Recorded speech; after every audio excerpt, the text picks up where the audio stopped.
17-10. Touchdown, Chargers.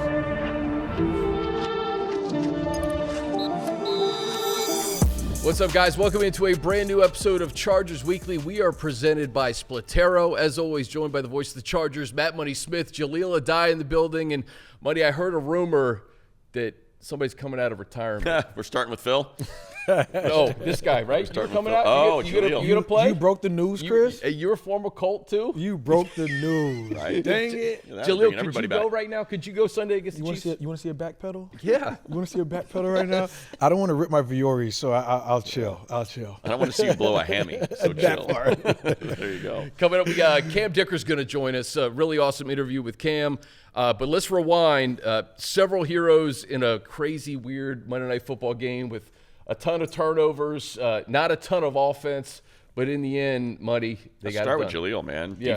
Defense ruled the day. 4 interceptions, man. Safeties. Yes, and to many, it may have looked boring, but to me, it was beautiful because it was a defensive juggernaut, right, on both sides. And the Chargers defense ultimately won the game, most definitely. And you talk about the front and the way that defensive front played. Interior, Deshaun Hand, Thule, the edges, Khalil Mack, and then you talk about Hanley, Dante, like everyone could have got a game ball on the defensive side of the ball. Like that was probably the most complete that I've seen a defense for the Chargers play in a lot of years. And I say this because you're going against a team. Yeah, the Eagles they've lost 2 games coming in, but we're talking Saquon Barkley, A.J. Brown, Devontae Smith. These guys got weapons, offensive line all over the place, and they made them look below average. Right, and it had Jesse Minter's handprint all over it. They were disguising well. He was mixing it up, 1 high, 2 high.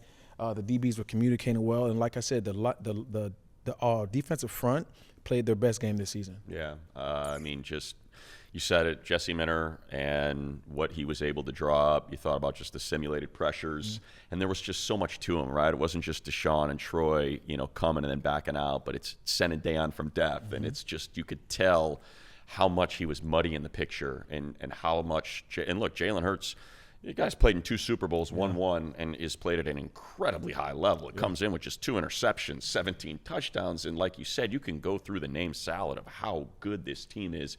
And, man, they just could not get a beat on what they were doing out there. And coaches have to implement it. Our defensive coordinator has to implement it. Coaches have to coach it. Players have to execute it. And at all 3 levels like that, it happened. And to me, I was just so excited. I don't know if excited's the right word, but just, excited when you went back and looked at the interceptions and just saw how well complementary football was being played, the pass rush, and just everything that went into it. Every single one of those interceptions came with the exception of the first one when Deshaun dropped out and Hurts just didn't see him. Well, there's still some pressure there, though. But, there's just pressure in Jalen's lap on all of them. Even the one that A.J. Brown dropped, always shoving Dickerson right into Jalen right as he lets that thing go. And that's why it sails a little bit high. So it's just a really good complementary defensive effort that they needed, man. And whoever lost that game was going to feel like crap because both of those defense, you could make a case the Eagles' defense was even better. I mean, so without Jalen Carter, I mean, that front is nasty. But R.J. Mickens had probably the 5th pick that should have been a pick. I think he got underneath it. But there's so many guys you talked about.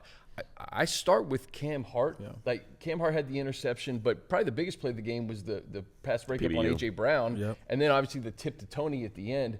To see a young guy like that kind of come into his own on a big stage, it was like for you to see from a secondary perspective. Well, it was awesome because I remember coming in and I was doing the coaching internship when he was a rookie, and obviously he has all the physical tools, just being a really big corner.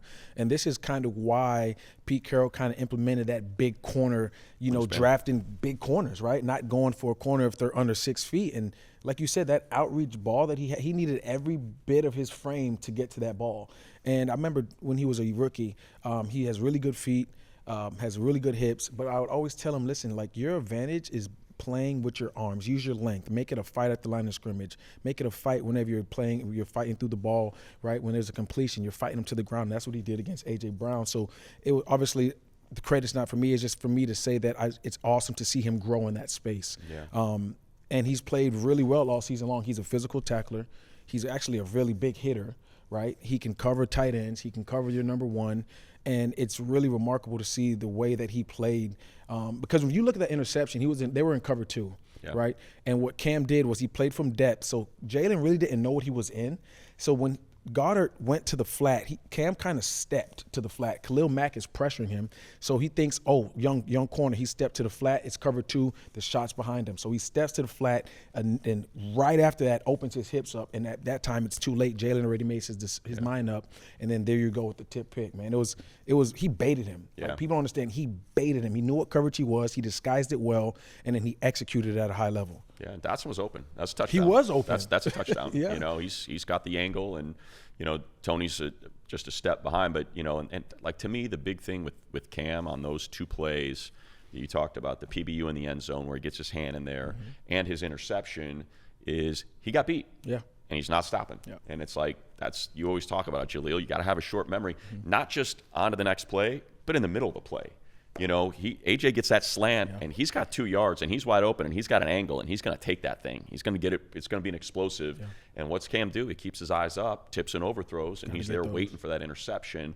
And again, on that you know, at the end of regulation where they had to settle for the field goal, he gets beat. And look, AJ's one of the 3-4 best receivers in the league. You're going to get beat by AJ Brown. He is a pain in the ass. I mean, the guy's 220 pounds. Big body. So to be able to stick with him and realize, okay, pass might be completed, get that hand in there and see if I can force the incompletion. Like, for a second-year guy, man, that's 5-year veteran savvy stuff, to be able to shake that off and not freak out that you got beat on the release, or you got beat, you know, on a double move, or the guy's got leverage on you, and just to kind of stay in that frame and make a play. Yeah, mentally, right? And we were talking to Cameron Dicker about his mental fortitude and how he goes about it, and how he stays calm in the moment, right? And for many people at home, and that ball's in the air and Cam's back is to the quarterback, as a DB, you just see the receiver's eyes getting big and you hear the roar of the crowd.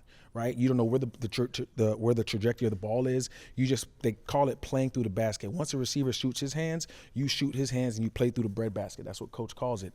And Cam, that's going to be on every high school, every college, every NFL teach tape on how to play through the breadbasket in a high pressure situation and get it done. You know, last week we talked about the Raiders' victory and how much stock we could really put into it. Like, now you're playing the Eagles, and you rattled off all the names. This is a team that won the Super Bowl last year. Jalen Hurts outplayed Patrick Mahomes in both of those Super Bowls. Like, people forget that Jalen Hurts takes care of the football. He makes the right decision. Their offense has been a little uneven this year, but you list off the names. You know, outside that Saquon Barkley 52-yard rush, you know, a couple of A.J. Brown receptions, you know he's going to make plays throughout the course of a 4-quarter game. But Jahleel, what have you seen from this defense when you compare it to what we saw in Jacksonville 3 weeks ago before the bye? Yeah, you make a good point, because Jalen Hurts is someone who takes care of the ball. He's one of the few quarterbacks since Tom Brady who will take the check down over and over and over again, right, and be patient. And that's where the frustration was coming with from Philadelphia is, hey, we're not taking enough shots. And on Monday night, there were some check downs that I seen that he didn't take, right? He was trying to force it. And that's what the Chargers defense makes you do, right? They make you try to go for the big play, go for the juggernaut. And to answer your question, Chris, it was a defensive front, man. They created a new line of scrimmage. They played in Philadelphia's backfield all game long. The running game wasn't there. So they were on the 10-yard line about to score when Tony picked it. And they didn't even run the ball with Saquon. It was 1st and 10, and they decided to pass the ball. Yeah. So that just goes to show you that the offensive coordinator didn't have enough, like, what word am I looking for? He didn't have enough confidence in calling the run, right? When you have one of the best running backs and offensive MVP last year. And it just goes to show, when you look at Dante Jackson's interception, right, he sat on a route of a guy who's known to be the most explosive receiver in the NFL, Devontae Smith, right? He's a burner. He's known the scouting is, hey, look, he's going to take you deep. He sat. He didn't backpedal. But what he was doing was he's pattern reading, right? So Jesse Minter is teaching him a good job of saying, hey, number 2 went to the flat. He's not running deep. Number 2's running to the flat to clear out this zone. He's hooking up. Dante just sat on it. He's seen 2 go to the flat, sat on it, looked like another 26 that I know from my past in Casey Hayward. Some good coaching, though, right? And Khalil got in his lap, too. Yep. Khalil was right. I mean, he was hitting Jalen as that ball was getting let go. And, I mean, you watch it. Dante didn't even look at Devontae. No. He is just locked in on Jalen Hurts. He knows exactly. He had the answers to the test. Exactly. And it's you know, we've talked about it for, you know, look, Coach Harbaugh is incredible, right? The guy's won everywhere he's gone, but man, he has put together a staff, and just what Jesse Minter does, what Coach Klink has done with these DBs, what Mike Elston has done with it. We say it every week, man, and you can just see it. Like you know, Odafe Oweh putting Landon Dickerson on skates that led to that interception from Cam. You know, the Khalil Mack swimming underneath and getting that pressure that gives the Dante Jackson. Like, it's just all working together. And I think there's a reason why we've talked about defense for the first 10 minutes of this pod, because that's really what it was. I mean, that's ultimately what this game was. You mentioned Saquon, Chris, and, you know, you go back and watch the game, and, I mean, Khalil wasn't held. He was tackled. Like, that should have been a tackle for loss, the 52-yard run. I mean, he got absolutely strangled from behind, hugged, and he had him squared up and ready to tackle. So you take that out, and you're talking 19 carries for 70 yards. So, like, which you'll take any day with him. Exactly. So I think it's, you know, important to kind of remember, Saquon got loose, and he averaged close to 6 yards per carry and had the explosive, but the explosive should have been a holding call. Referees, I was not, and they won the game, so I'm not complaining. But I am complaining. Like, it was not a clean game for them. They missed 3 face masks, and I don't know how you miss face masks when guys, you know, and one of them was on, you know, Dean Leonard, where he ripped Britton Covey's head backwards, and he didn't get a face mask. It was very confusing the way they were calling that game. And I bring it up because there were just a ton of holds in that game that didn't get flagged, and I have no idea who the officiating crew is going to be in Kansas City. That offensive line holds more than any in the league. And I can only hope that Coach plants some seeds in that one, saying, hey, man, our guys are rushing the passer right now, and your tackles stink. So let's make sure we got hands on those yellow flags, you know, and we're throwing that thing for holding penalties, because we got a feeling that's going to be something that I think this defensive front can get after against the Chiefs. The first thing I asked Tony in the locker room was just, what allows you to be in the right place at the right time? Every time. He said, shout out Minter. Like you said, answers to the test. I think that the Chargers secondary and that defense just had such a sound game plan against the Eagles. And Money, you said it, like, whoever was going to lose that game, you're going to feel terrible, right? And we would be singing probably a different tune right now. We probably would have led with the offense. And no doubt, we would have led with offensive line. We would have led with the offensive line. And listen, December football, that defense is going to carry this team, right? And the offense is just going to have to make plays, and that's what Justin Herbert did in the fourth quarter. He made plays. I guess we could start with maybe, like, how do you diagnose what happened offensively?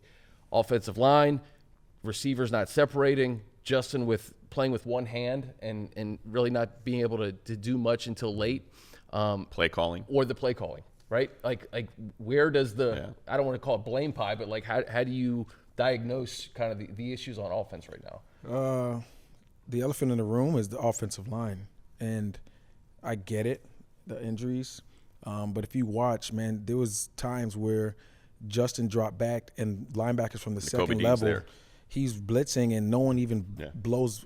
No one's close. No nose tackle and Nakobe on 2 of those. Yeah, like, I mean, clean. We talk about the defense and them being very locked in and pattern reading and being on the same page and communicating. And the offensive line, there was some times where they just turned the wrong way and they didn't pick up anybody. And it's kind of tough to watch, especially when you know that Justin's playing with that hand. You would think that their sense would be heightened, like, hey, we got to protect this guy. And on the other flip side, you talk about the receivers that didn't get much. Dean was a monster, right? His coverage on Ladd, you just got to give respect where it is. Cooper DeJean.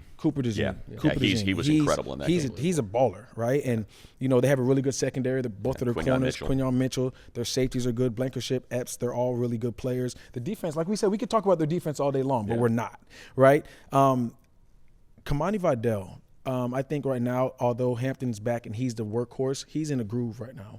And I think that until Hampton gets his feet back under him, his legs back under him, he's going to be the guy that they're going to have to lean on until Hampton comes up to speed, right? Obviously coming off. I'll say, like, in that pass pro rep, like, to me, that's not fair on Hampton, man. No. You can't be having Nakobe Dean rushing full speed. It's a slow death. Yeah. It's like that's not. I know he got blown up and it forced the fumble, but that's not what he's supposed to pick up. You know, in that case, you got to have one hand here and you got to have your eyes here to get a hand on him to slow him down. That's just Amarian's got no chance in that situation against, you know, and Nakobe's one of the best freaking players out there, and he might be 250 pounds, but he plays like he's 280. Was he a third-round pick? I think he slid to the second because of the injury. Second, yeah. I think he was supposed to be a first-round pick. Out of Georgia. He's a dog. Yeah, he was a dog, man. Justin is always going to protect the team, protect the offensive line. He said that there were some instances where he could have checked out of something. And I think that's right too. Yeah, and I do think he took some sacks. Yeah, both that things he could have got definitely out be of. true, but there has to be some changes Sunday against the Kansas City Chiefs. Like this is almost like a defining game in this franchise's history. Really, you look at this dynasty that the Chiefs have had for the last 10 years. They're not going to win the AFC West this year. You could really finish it. You could finish it. At least on end Sunday. this season. End this Most season. definitely. And maybe there's a new era in the AFC West moving forward. But if that's going to happen, like offensively, like Justin is compromised with the hand. Like, Money, what do you do this next month? Like, you talk about Kimani, you got Amarian, but like how do you kind of mask some of the things offensive line wise and with Justin's hand moving forward? I mean, I say this, and I would rather Jahleel say it because I have no business saying it, but they have to be better. Like, the guys just have to be better. That's really what it comes down to, and it's not easy. The Philadelphia defensive front is gnarly, man. They're good. But so are the Chiefs. You're dealing with Chris Jones, best defensive tackle in the league, and they just have to be better. Like, it's that simple. Like, they are, you go back and you watch, and I'm not going to say any individual names. I'll let the people listen and try to figure it out for themselves. But, I mean, you got guys out there that are getting beat like that, like that. And it's just, I think that portion of it has got to get fixed. And then this portion you can help. I think you could do a little bit better to help out. I feel like we only saw Will Dissly chip, in pass pro like 3 times. And we know how good he is at blocking. So I think. Well, your guy Tucker Fisk, we didn't really talk about that. He's out. He's on IR. So but Will's good. Will can block, man. And if Will's out there, like, get that help. So now you can get Will helping out Bobby Hart. You can just plan him there, and let's put one less person out in the route. And it's, I think you can help out there. Jamari, I thought, played okay. I thought Jamari was okay in that game. So I think that's where it starts. Kimani's still fantastic in pass pro. He had some really good. I think you were getting there, Jahleel, when I jumped you with the Omarion thing. But I think there's ways you can try to mitigate it. And we saw him do that against the Raiders and do a pretty darn good job. Like, I thought the Raider game was Bradley's best game of the year. And I think against the Eagles, it's not hard. Look, I'm not breaking any news. It was their worst game it's probably the worst offensive line game that I've seen in years. I mean, I don't know how else you classify something that's 70% pass rush win rate. Like, I don't know what else to say. I mean, no, Money, you're not wrong. And then there's times where, okay, there's one-on-ones and they're just getting whooped, right? Just whooped on one-on-ones. Off the snap. Then there's times where they're only rushing 4, where sliding to the left and the pressure's coming from the right. So I don't know if that's what Justin was talking about. Maybe he directed them to go the wrong way. He mic'd the wrong person, maybe. I don't know. I'm not in the huddle. We don't know. It's not mic'd up. We don't know. But it just looked like there was no one. They weren't in sync. There was a lack of communication. And I can understand if they blitz 5, right? Right. And it's one-on-ones. Everyone has a one-on-one and you get beat. But that ain't what Vic does. No. That's not what Vic Fangio does. No, they were rushing with 4. And they were winning their one-on-one battles. And then there was time where the interior could help each other. They were going the wrong way. Right? So, I mean, it's not a secret. You can see it on film. But the offensive line, dude, and I know it's like we sound like a broken record because offensive line, injuries. But let's call a spade, and that's what it is right now, right? And they got to play better. And I know they know that. I know that. I know they're working at it. I know that it's a priority for the organization. It's a priority for them. Obviously, as a position, you never want to be the position that doesn't pull your weight. There you go, right? And I remember Coach be always saying in meetings, hey, we're not going to be the group, right? You don't want to be the group that their teammates are looking at, the front office is looking at, your coaches are looking at, and they're not holding up their end of the bargain, right? So I think there just has to be a little bit more sense of urgency, a little bit more sense of pride there, especially, listen, Justin's out there with a broken hand, stiff-arming people with that same hand. Like, his stats weren't good. A lot of balls sailed, a few balls sailed on him, right? Wasn't his best game, but his will to win was more impressive than any numbers that he could have put up this season, right? In that situation when he needed to be his best, right? They said that he pulled the ball on a design run that wasn't even supposed to be pulled to go get the first down and on the last drive. Yeah, and that made it a 46-yarder for Cam, I think, instead of a 56-yarder. That pull, I mean, to put it into overtime. Right, a 46-yard field goal. That goes to my point that we talked about a couple of weeks ago with just the designed runs. Like, Justin's the one doing it at the end. Like, I truly believe that he's safer running than just being back there and getting hit. Like, how much more should they emphasize him running the ball with I think it's hand? more boots, I think is what you're talking about. Like, let's not keep him in the pocket. It's just, I felt like I was watching one 7-step drop after another. Yeah. And it's like, let's boot this thing, man. Yeah. Let's get him on the move. Boots, but let's also look for, but also running. But I think the ball security is the concern there, Chris, with the if he's got to put that thing in his left Because he hand. put it on the ground a lot. Yeah, he put it on the ground a lot. So he to doesn't me, it's typically do that. Yeah, it's more quick game, boot more. Screens. Screens, like just get, I felt like I kept watching, 7-step drops, and these guys are trying to get downfield, and it's like, man, Cooper DeJean and Quinyon are as good as it gets, man. You're not going to find, and I think when you talk about Salem, some people that were taking, some issue with the passing game, and Herbert's kind of letting ball. I think it's 69% pass rush win rate for the defense. Like, you got a busted hand, that's going to get in your head, and you're going to probably, your operation's going to be sped up a little bit, and it's going to get a little bit loose. And so I think that's kind of, what we saw. And look, I think we say all of this, and you made a great point, Chris. Justin being the warrior that he is, as Coach Harbaugh called him, a superhero, he's not, he's taken that punishment for 3 yards. He's taking that punishment for 4 yards. Those, you look at their, if I go into their scoring drives, let's go into their scoring drives, right? These field goals. 7 plays, 30 yards. 16 plays, 51 yards. 7 plays, 22 yards. 11 plays, 43 yards. 6 plays, 34 yards. No explosives. That's grinding Herbert just taking shot after shot after shot to get 3, 4 yards, to grind out these first downs, man, to get into Cam Dicker field goal range. It was incredible to watch. It wasn't pretty, but it was pretty. But it was wild to see the amount of punishment that guy was willing to take for those 3 points on each of those drives. And it's crazy because the main big time media always talks about him willing the team to win, right? And the numbers weren't pretty, but he's getting praise for doing just that, right? Willing the team to win, everyone knowing the short week that he had, having surgery on his hand, and then coming out there against a physical defense like the Philadelphia Eagles. And then we talk about how can they help him a little bit more. I would like to see Ronnie Gaskin get back into the game plan a little bit more, right? He came on really strong the last few weeks, and a tight end is a quarterback's best friend, right? He's his security blanket. He's his outlet. I would like to see some quick games of him, spot him over the ball. That's the check down for Justin. He can get rid of the ball quickly. I think that's something that they need to implement in the game plan that will do them justice moving forward.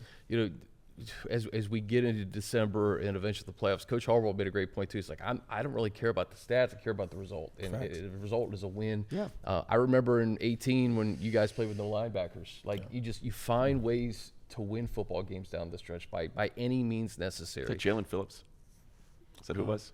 Adrian Phillips. Phillips. Adrian Phillips playing linebacker. Yes, Mike linebacker. Playing Mike linebacker. And stifling the Ravens and Lamar Jackson, man. That was, I'll never forget that game. And I think that was a Michael Badger had 5 field goals Cam had on Monday.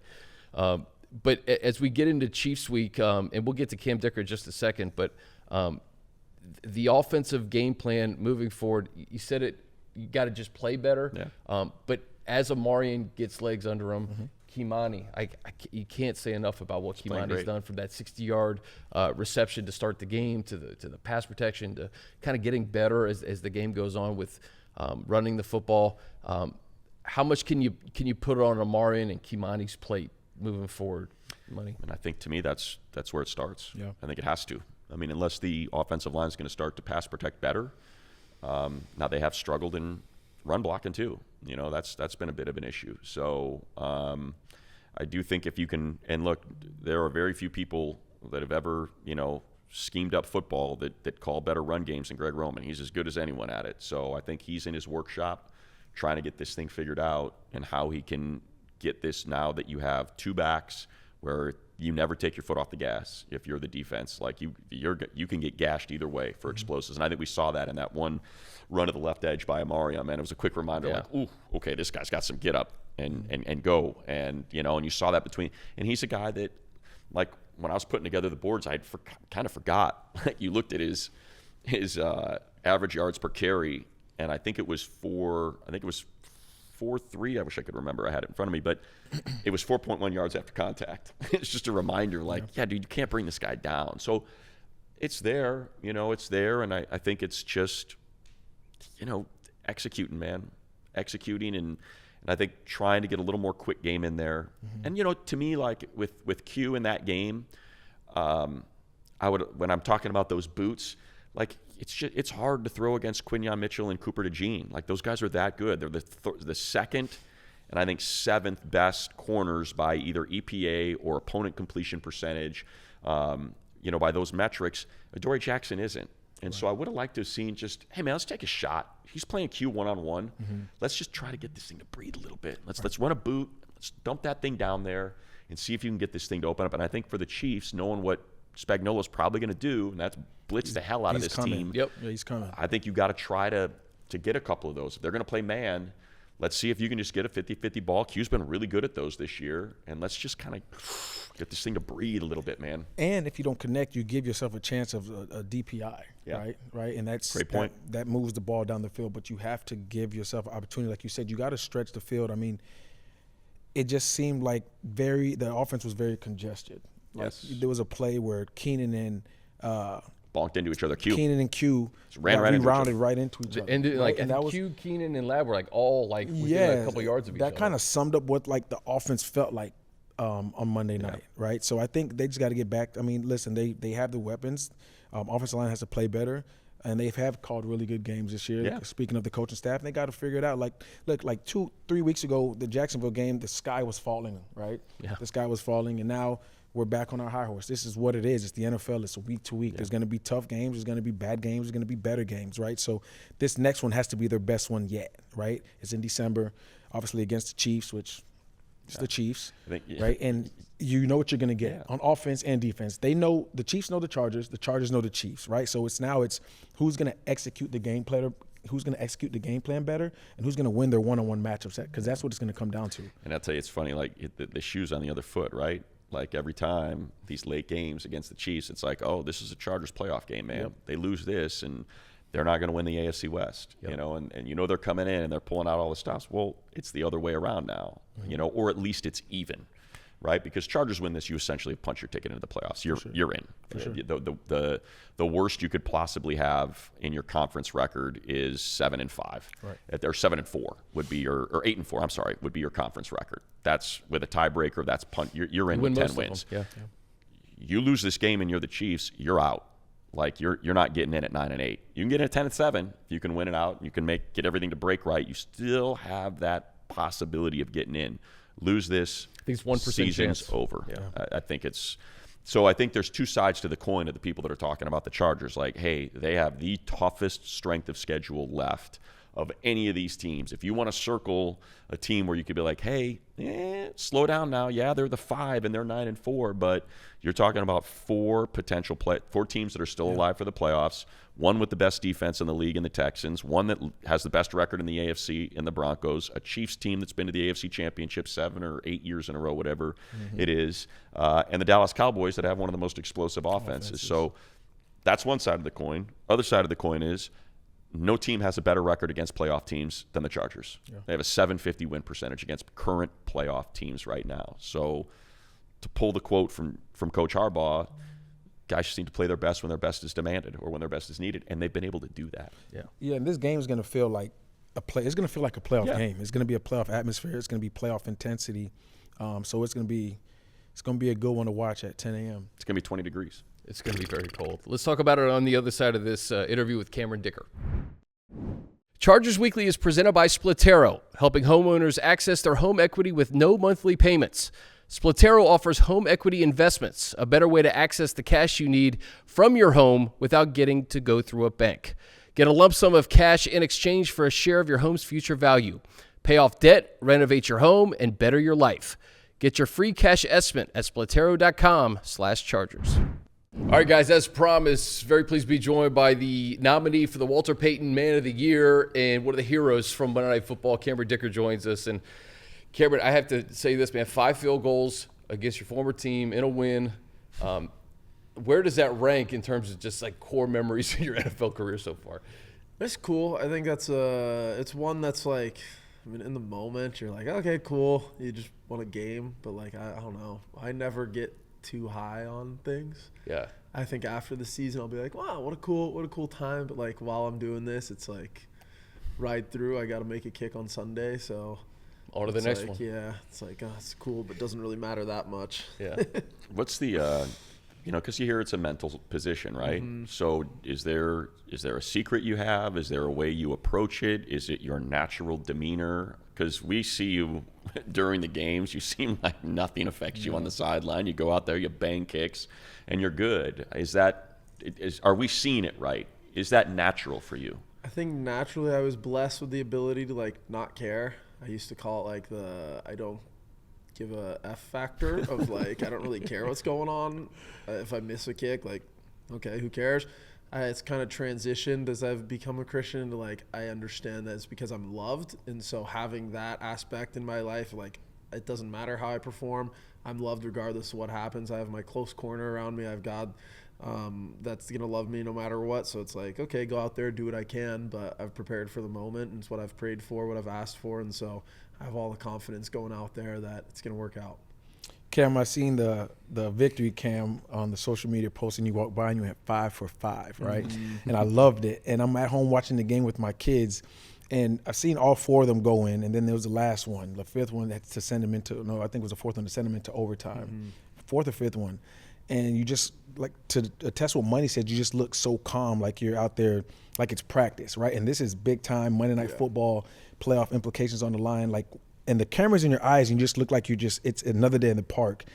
What's going through your head at that time? Like, hey, let me just go through my routine. Let me make sure that I'm straight on. Like, what's going through your head, actually? Let the people at home know, like, what's going through your head. So, like, on the sideline, leading up to that drive, it was funny because we were like, there's no way we punt, right? We can't. Like, Jim's not a guy who, if it's 4th and long, he'd still go for it, like, even if we're back deep. So we were like, whatever. JK was like, let me get a couple just in case. You never know, because, like, and for us, the worst situation is, like, you're not ready, and then you have to go out. So I'm over there tossing to him, just smiling. We're laughing about stuff. And then we get across the 50, and I was like, okay, it's time to shine. Here we go. But it's, again, like I pray for these. Every game I pray for opportunities throughout the game. I pray for the ability in those opportunities. And so just going out there, I'm confident, I'm ready to go. And then out on the field when the 3's thrown up to go kick a field goal, it's just like the second I step on the field, everything kind of goes blank. I jog out there. I usually pray when I'm out on the field as I'm walking, like taking my steps for the ball. I just say, like, thank you, God, just for being here. And then I just remind myself, and I probably say it like 3 times, just like, thank you, God, thank you, God, thank you, God. Just like taking my steps through it. And then JK looked up at me right when I was about to take my steps, and he was like, love you. And I was like, love you too, JK, thanks, man. And so we kind of laugh. And then, like, I don't know, I've never been a big celebrator, so I just turned and high-fived him and do it with the guys. It's what we do, and it's what we're here to do. Much respect, man. What does that win do for a team? Because it was collective, right? Obviously, we need all 5 field goals from you. The way Cam Hart played, just the key PBU on A.J. Brown and the Tony Jefferson interception and Justin down the stretch running. What is the locker room like when it's a true team win like that? It's awesome. I think there's areas everybody knows you got to clean up, and there's things that need to happen that are different for everybody.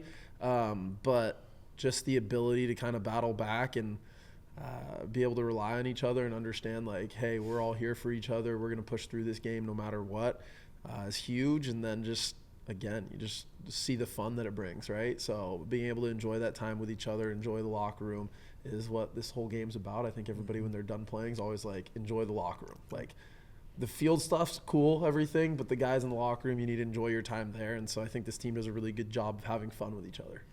Give us an idea of what it's like. You're 58 for 61 at SoFi. It's a bowl, so it's below ground level. You know, we call the games from on the 7th floor, so we could kind of feel a little bit of wind, but then we'll look down and we notice those flags aren't moving at all on the uprights. Is it the best venue to kick in? Do you feel like there's ever anything you have to adjust for when you're setting up? I mean, there's some wind in your face every once in a while or behind you. It's nice that they didn't leave the sides open. That would have been kind of annoying if wind was blowing side to side when it was coming through. But the way it's designed is awesome. We are lucky to live in a place with great weather too, so we don't have to worry about it being too cold really ever.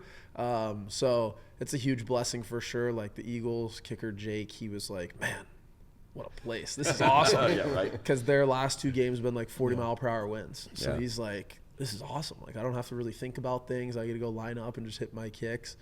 So very blessed to play here. But, I mean, at the end of the day, you got to hit the ball on the line you want to, whether it's wind or not. And then you got to be able to judge those things. But it's kind of the same thing. If you mishit a ball here, it's going to be the same as mishitting a ball somewhere else. Maybe you get a little lucky because a wind isn't going to blow it an extra. But Right. Yeah. So, if I know this is kind of getting into the weeds a little bit. Are your lines always the same at SoFi? Like, because there is such a lack of sort of, it seems like there's just a lack of change in what's going on down there. Am I reading that wrong? It depends on the day. Depends on what's going on, how I'm swinging. I think it's a lot like golf. So if you go out there and first couple balls, you're hitting a big draw, you're going to be like, I'm going to aim this one a little bit to help me out here. So depends on where I am on the field and what's going on. Like I hit a draw a little bit on my field goals. The Dicker draw. So knowing kind of, hey, where's a good miss for me here? Where can I line up and like get away with it if I don't hit this great?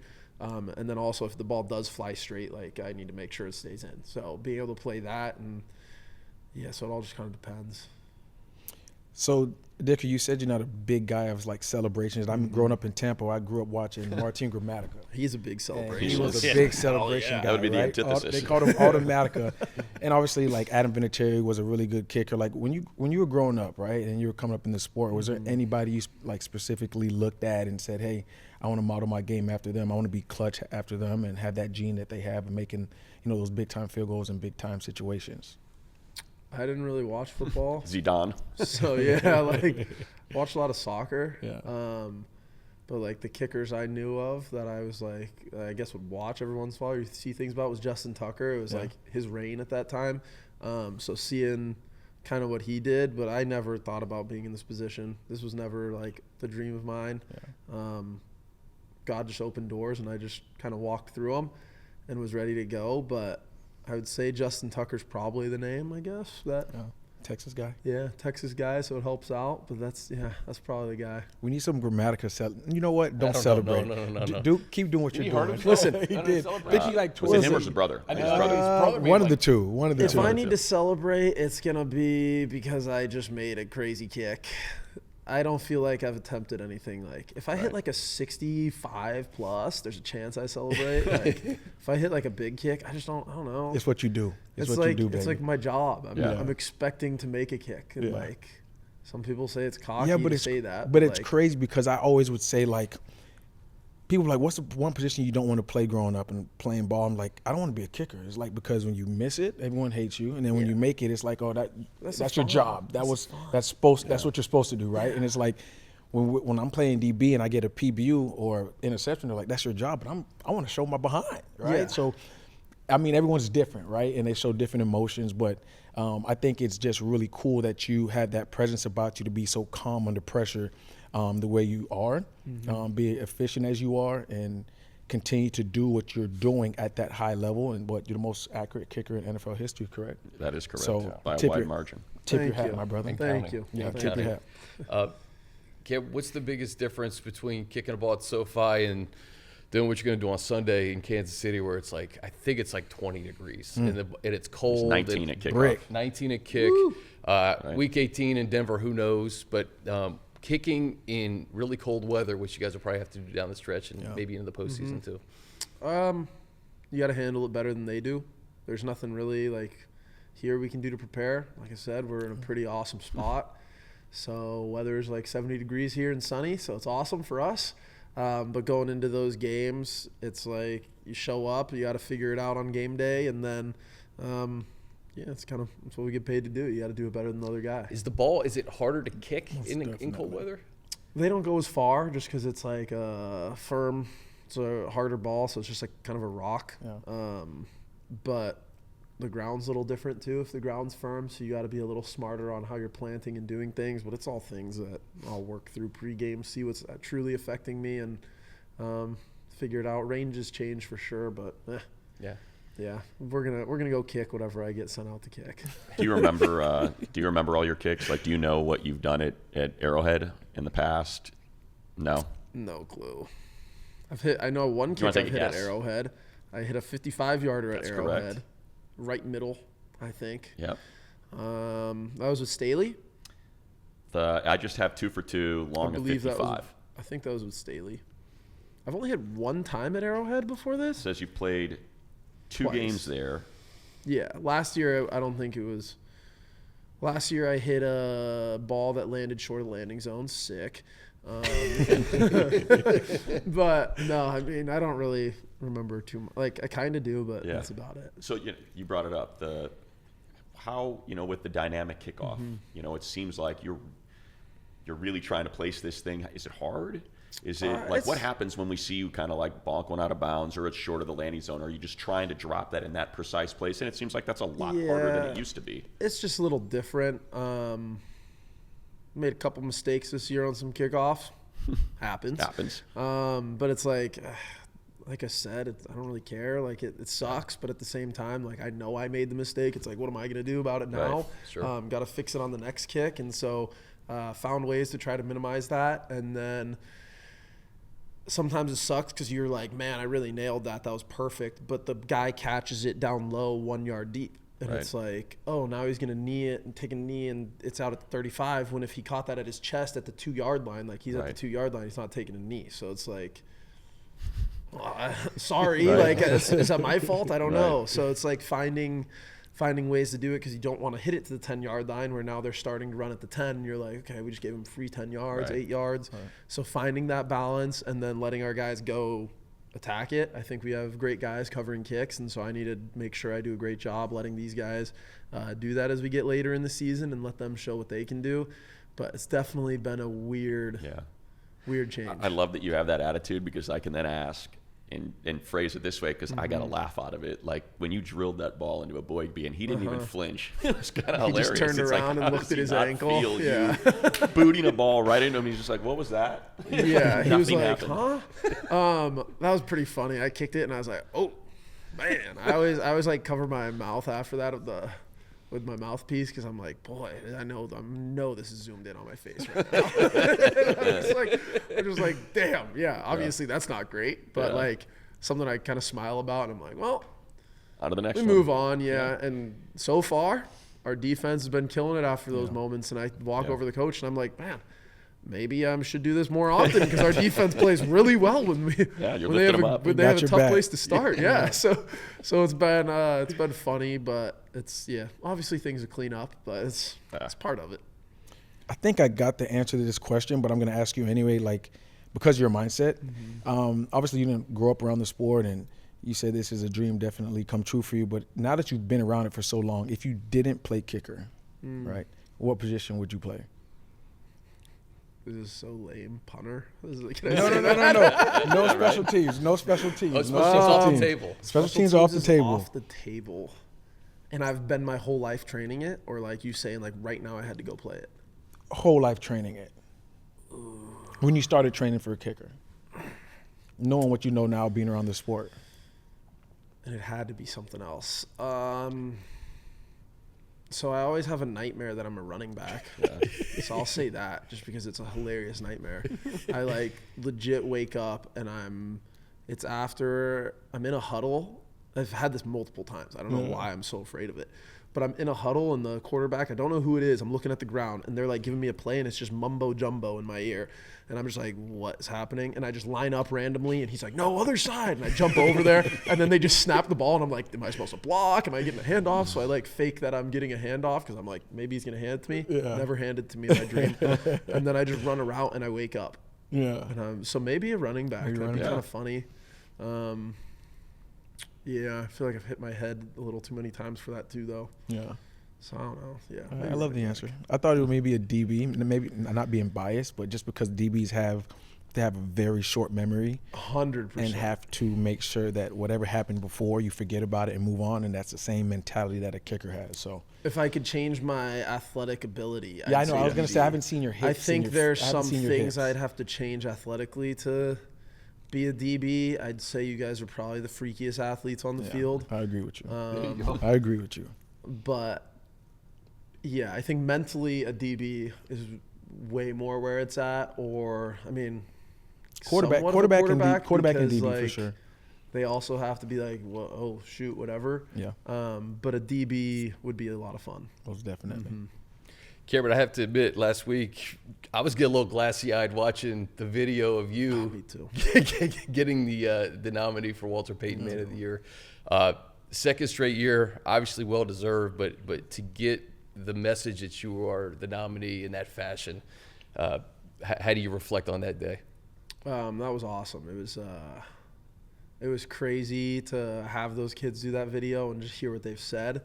It's like making me want to cry now. But like hearing the way they talked about me was really cool, and to have that video is really special for me. So for the Chargers to get that put together, they said they didn't really give them much of a guideline, so it's really cool on how everybody did it. But it was really special to hear that. One of the kids just said like just showing up every day, and I was like, damn. Yeah. Like that's just Yeah. it was very proud moment for me. I got to bring all the kids in that video to the game, which was really cool, and their families this last week, and so it was fun to be able to show out and do that for them. And awesome, we had a good time talking after the game. I ran over and was talking with them before going in the locker room, and so I missed a lot of the post-game team celebrations, but it was worth it. How much perspective does that give you? Because we were just talking about, hey, you're kicking field goals, you're on to the next one, and you're doing your job. Mm-hmm. But I think sometimes you fail to realize the impact that you have on other people, and just hearing some of those kids talk about be like you, and it probably maybe makes you take a step back and say, okay, this is actually what it's all about. Yeah, there's a lot more than what's going on the field, right? I think we had a lot of guys on this team who are capable of getting that award this year. A lot of guys do a lot of great things in this community and in other communities back home, wherever it may be. But everybody goes through stuff on their own as well in the locker room, and that you got to show up to work and not really pretend it's not going on, but have to like fight through it at work. And like it's a different place, and for a lot of guys it's their kind of escape. And so for us to be in our position and provide an escape for other people's huge, and just try to be a light for somebody. So every goal, like I started my foundation wholeheartedly because like my interactions, I try to be wholeheartedly in them. I want everybody to feel like they're the only person in the room, and that like they are the light right now. And so I want to shine the light God's given me as bright as I can, and try to be an example for other people to do so. It's awesome, man. Last one for me, Cam. World Cup's going to be here in a few months. Are you going to go just in LA? Are you going to travel? And outside of that, what about what is your team? Like, who do you follow? Can you follow teams during the year, or do you have to kind of wait till everything's over before you kind of dig back into that? I'm a Liverpool fan. We kind of suck right now. Yeah. It's been rough. It's a bummer. It's been rough. It's a bummer. Big bummer. And we might be losing Mo Salah. Another big bummer. But I'm excited. I think the World Cup's huge. I think Americans are going to see like how big the sport really is. But I also do think it's a little crazy, some of these prices. Yeah. Man. I don't really want to spend my money on that. And there's a lot of people that are just to do it. But like, I don't know, man. That's just It's a little steep. It's a little Very steep. Yeah. A little steep to see some steep. not awesome games. Yeah. So it's like What's the best game in LA? I haven't even looked, if I'm being honest. It's The- so far the American from now. pool is pretty I'm, weak. I'm not a big planner. Yeah. Yeah, same. It's kind of like the week of when those games come. I'm going to be like, excuse me, can somebody help me here? I need to figure this out. So maybe for the World Cup I'll plan a little bit, but that's a postseason thing. Yeah. Yeah, but it's super exciting. I'm pumped. I went to the World Cup like kickoff party that they did here at the Fox Studio lot. That was cool. That's cool. Good energy around there. So should be a pretty cool time. Right on. You did it. I do want to ask. I need one of those hats, bro. I know. I need to get a bunch made. I need had one of those some hats. made for I was an event, looking at it and I while you gave were them all It's a talking. away. great hat. I was like, that It's thing's sweet. swaggy. I It's like sweet. it. So I'm gonna get hats going, get some shirts going, and we'll we'll get some stuff out. And there's some good meaning behind it. Yeah, 100%. Keep doing Let's get some merch. Keep doing your thing, 100%. bro. We'll Keep get some doing your good thing. merch. Thank Cam, you, appreciate you as always, man. Thank you, guys. I appreciate Thanks, it. Cam. Head to San Francisco and experience the Super Bowl with On Location, the official hospitality provider of the NFL and proud partner of the Los Angeles Chargers. Secure packages that bundle verified tickets with exclusive access to pregame parties featuring renowned entertainment and top-of-the-line food and drinks, plus immersive postgame field celebrations. On Location delivers unforgettable experiences so you can create memories that will last a lifetime.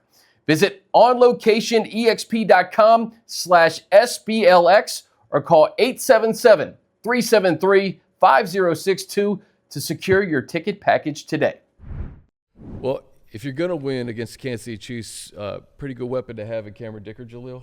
1,000%, especially when you're going to Arrowhead, which I hate playing at, and it's going to be 20 degrees. Like, he's going to have to be an extension of the offense as he has been all season long. Well, just look at their last game. You know, Butker misses a kick, and that changes everything in that game against the Texans. You know, he makes that kick, and everything is different at the end of that game. Andy Reid goes for a weird fourth down when his defense had been completely and totally shutting down the Texans. They had nothing going, you know, over their last 4 or 5 drives, and for whatever reason, he decides to go for it at his own, whatever it was, 30-yard line when his team had not been getting anything done against that defense. It was a very odd decision. So I think it masks sort of one of the things that I took away as I watched that game back to get ready for this one, is that Chiefs defense was humming, man. Spagnuolo, as the kids say, was in his bag, and he was making life hell on the Texans offense. So, you know, yes, the offense has not been good this year, and I think you can make a case that, you know, Patrick Mahomes has just not been Patrick Mahomes that we were used to for like the last 2-3 years when it comes to like those deep balls and those explosives. They just haven't been there. So to your point, Jahleel, I think you could look at it as defense kicking. You know, guess what? If your possession ends with a kick or a touchdown, you're good. You're good. You're good. That's it. 1,000%. Any kind of kick and any kind of touchdown, and you're good. Points, especially on the road, you need points. And then talk about. But even a punt. No, for sure. You know, flip the field. But if you can get 3, I mean, that's money. No pun intended. But no, honestly, when you talked about that decision that Andy Reid made, that's why you have to put the analytics away, and you got to be in the game and see how the game's going. Because there was a time when the Chargers played, it was like 4th and 4, and Harbaugh decided to punt it, right? And I remember the commentary saying, well, analytics will say you should go for it here. And I think the crowd even sprayed off some boos, right? They punted the ball, flipped the field, and it ended up being the right decision, right? So I think, like, as a coach, I know it's big on analytics and everyone's going for it on 4th downs now, but you have to be in the game. You got to see the flow of the game. How's your defense playing? What's the possibility of converting it and then moving forward like that? So shout out to the, you know, Jim Harbaugh and the coaching staff, you know, not going by what the metrics are saying and being in the game and doing it the right way. No doubt. You know, before this Eagles game, you looked at the Chargers' final 5 games, and the 2 that I circled to say, okay, if you're going to make the postseason, win these 2, it's the Chiefs and the Texans. Yep. Like, those are the 2 teams that you're competing with. That you knew the Texans or Chiefs, somebody was going to lose Sunday. It's the Chiefs. The Chiefs are on playoff life support right now. Sure. The Texans are coming. I think the Texans are going to make the playoffs.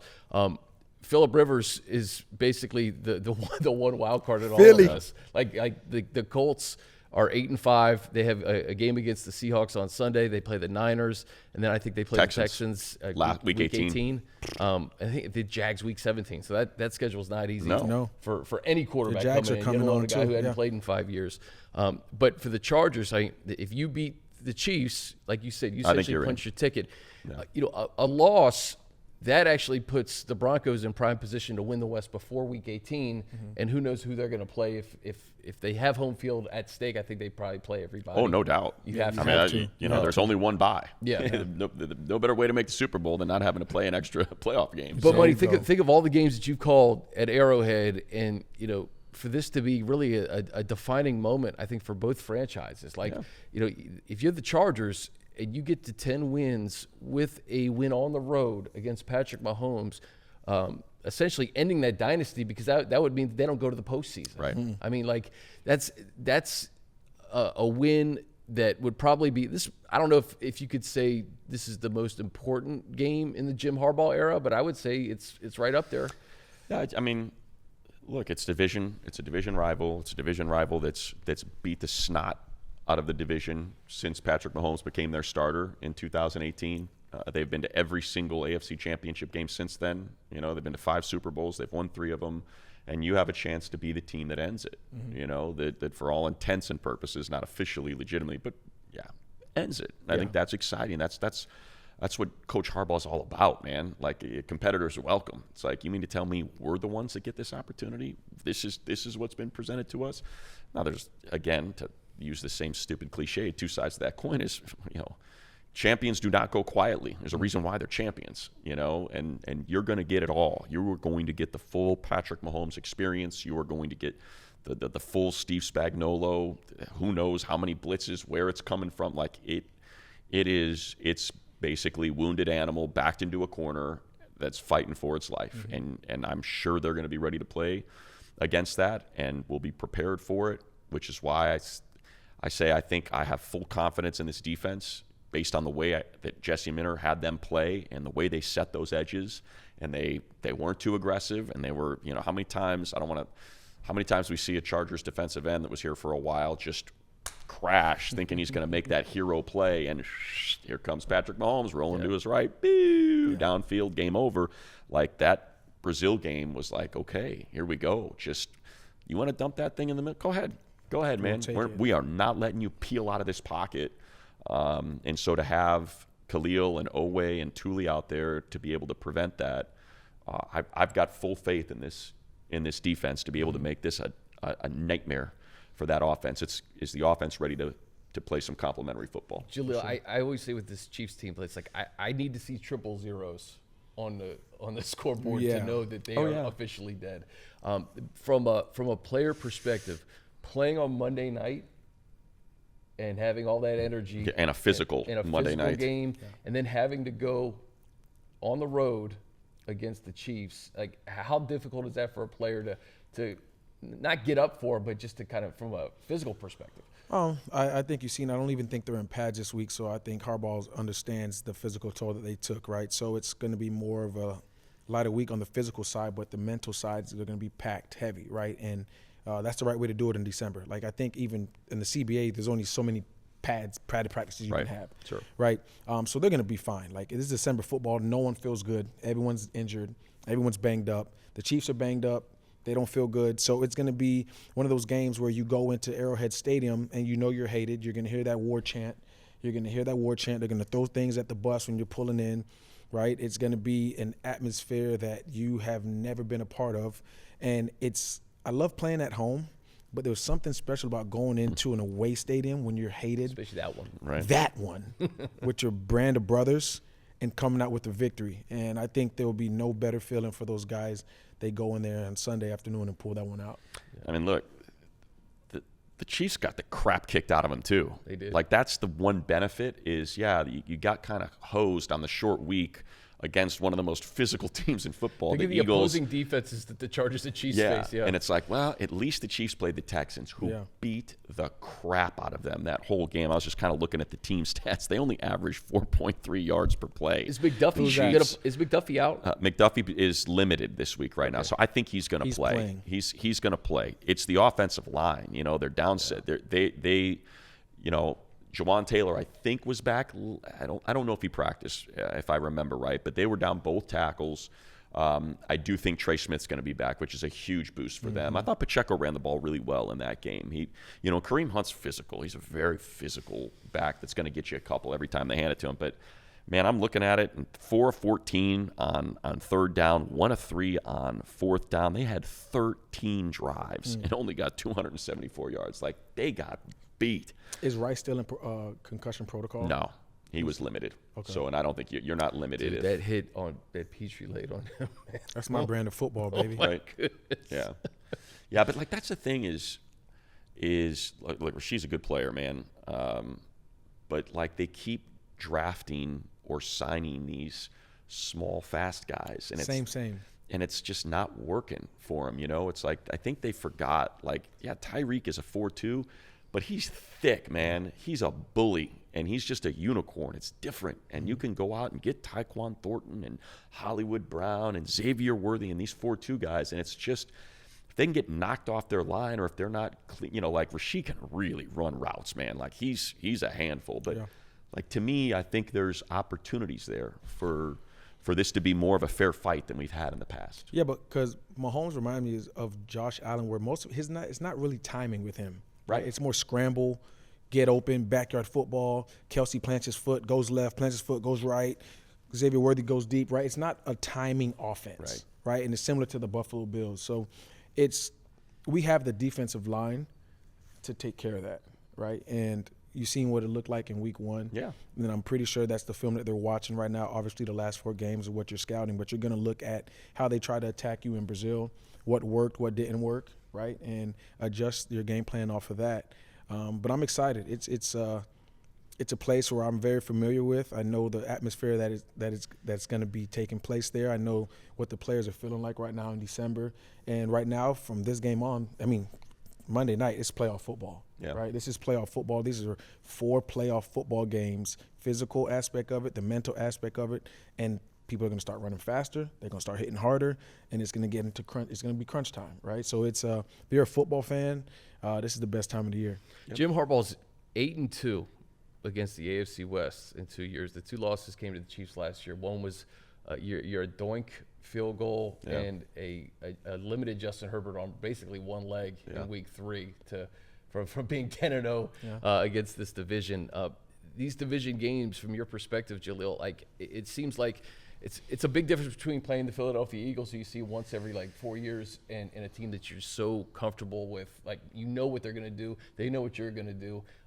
Is that maybe a little bit of an advantage for the Chargers, knowing that, hey, it's a short week, but we know who these guys are? Yeah, it's and not only do you know what they're going to do, you've been against these guys. You know their body type. You know their strength. You know their speed. You know their quickness. You know what it feels like to get hands on. You know that, I try to do this. I try to do this technique, and it didn't work against him, right? A lot of times you get one shot, and you're done to play against a guy, right? These are guys who you're familiar with. You see them year in, year out. You've seen them twice during the year. So it's an advantage for them, but it's also an advantage for the Chiefs, right? That's why division games are always close.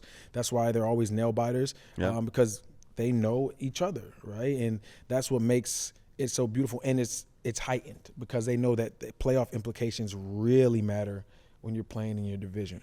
Yeah, I think just, I'd wrap it on just they played each other already. You know, Herbert threw for 300 plus and 3 touchdowns. Q had 2. Ladd had 70 yards. There was no Rondé Gadsden. He was inactive for those first couple games. I know Joe Alt was out there, and that's a huge difference. They didn't have Rasheed. They didn't have Rasheed Rice. Or Worthy. Worthy went out early, too. Right, exactly. Yeah, Worthy got knocked out by Kelsey. So it's a little bit of a different game, but I do think, you saw them in this tight game where things always would go the Chiefs' way. And in this game, when they had to have it, Herbert sees Chris Jones crash, and he's like, see you later. Peeled out, 22 yards, game over. And so I think it's going to look like the Chiefs and the Chargers have never blown each other out in these games. They're always tight. So it's going to be tight again. It's going to come down to execution. And I think for both teams, it's probably going to come down to their offensive lines. Patrick Mahomes does not operate anywhere near as well when he's under pressure and under duress. He doesn't like it, and who would? But, there is just a dramatic difference in Mahomes' performance when he's under a lot of pressure throughout the course of a game. And to me, I think it's one of those jump on them early. If you can jump on them early, I think you can lean on this team. If you can get ahead, if this defense can create a turnover like they did against the Eagles and the offense can cash it in. If you can get up 10-0, something like that, 17-3, I feel like you can really lean on this team because I just feel like we've seen that all season against them. It's a Mac Tooley game. Most definitely. It's an all-22 game. Yeah, no doubt. It's an all-22 plus Cameron Dicker game, man. We're going to definitely need his leg in this weather. And it's going to be 2 stifling defenses, 2 explosive offenses that can get going at a drop of a hat. So, hey, I got my popcorn ready. The fact that it's a 10 a.m. game, you look at the slate this week, you got Bills, Patriots. This AFC West or AFC playoff picture is going to start to take shape. Yeah. Broncos, Packers in the late window too. Yeah. If the Broncos drop that to Green Bay and the Chargers win, like we're talking about, okay, now it's getting really real for maybe the AFC West. So a lot at stake on Sunday, guys. No doubt. Yeah. All right, for Money and Jahleel, I'm Chris. This has been Chargers Weekly, presented by Splitero.